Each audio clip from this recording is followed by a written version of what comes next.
Budget autofocus lenses are starting to become more of a thing for the L-mount system as a whole. And in this video, I'm going to be reviewing the 75mm TTArtisan f2 lens and if it's worth your money by talking about all the pros and the cons with this lens in particular. Without further ado, let's dive in. The first thing we do need to touch point on in this video is going to be that price point of this lens coming in at $200. Definitely packs a punch for the budget side and the quality that you are getting with this lens. This is an entire metal design, which I love and also hate at the exact same time for different reasons, but I'll touch point on that in 1 second. It does have a 62mm filter thread on the front and it's about 3.1 inches tall.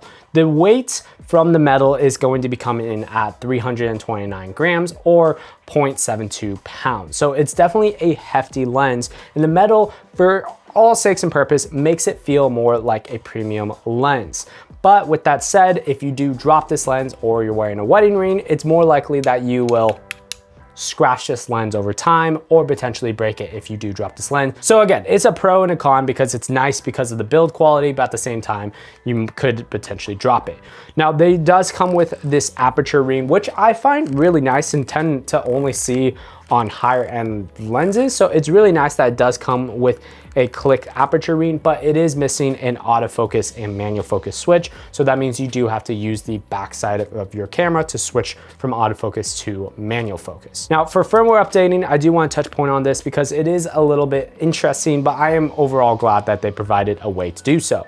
That also means though, when you're switching lens caps throughout the day from different lenses, at the end of the day, you do need to make sure that your TTArtisan is going to be paired up with this specific one.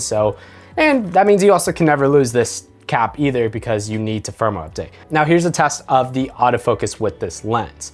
The autofocus overall, I would say, performs pretty decently for a $200 third-party lens. Granted, the way I describe this autofocus is it kind of has a jitter autofocus, especially if you're taking photos. It kind of pushes focus a little bit closer, pushes focus a little bit farther, and then it locks onto your autofocus. It's really, really hard because if you're trying to take photos really quickly in any fast moving environment, it hunts for the focus a little bit. It kind of pushes a little bit past your object, comes a little bit behind it, and then it finally locks into place. And then when you're using this autofocus for video, it works well, but again, there's definitely a lot of focus breathing on the side. So in this test right here, you can see the focus breathing being pretty drastic on when you're zooming from infinity to the minimum focus distance. The last thing I do want to touch point on the autofocus, I haven't really noticed this with any other lenses until this one. The autofocus and motors on this lens is really, really loud.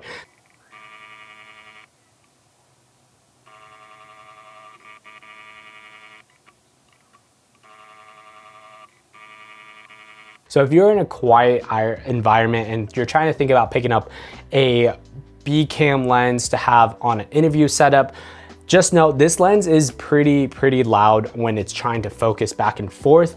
Potentially in an interview setup, it might be a little bit quieter because it's not trying to hunt for focus from far away to close. With that said though, it's definitely a pretty loud lens when it comes to focusing. The image quality on this lens definitely produces really high quality, stunning images out of it, and they're very pleasing to the eye. But what are the cons with this lens?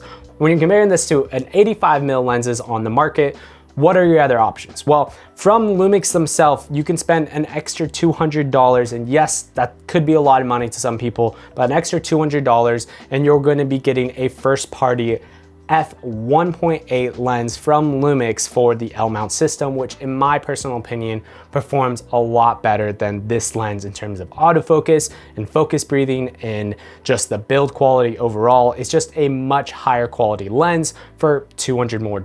Now, if price is an issue, I did just recently test out the Mikey 35mm lens f2, which I was actually really impressed. It's a third-party autofocus lens just like this one, but in my personal opinion, I thought the build quality was a little bit nicer than this one. It was a lot faster in terms of autofocus. Granted, this is a 35mm that I was testing and not the 85mm lens that Mikey also has to offer, but Mikey does have, I believe, an f2 or f1.8 lens that is also $200. And if it's the same build quality in performance that the 35mm that I was testing was, then I would seriously consider that as a better option than this one if it comes down to price. Overall, I do think this is a decent lens for what it's worth, but there is some better options potentially out there that you should definitely consider before making any purchase decision. Now, if you have any questions about this lens in particular, you can leave them down in the comments down below. But if you are interested in seeing that 35mm lens review from Mikey, well, you can check out that video right there. YouTube recommends you might like this video right here. Till the next one, guys, peace.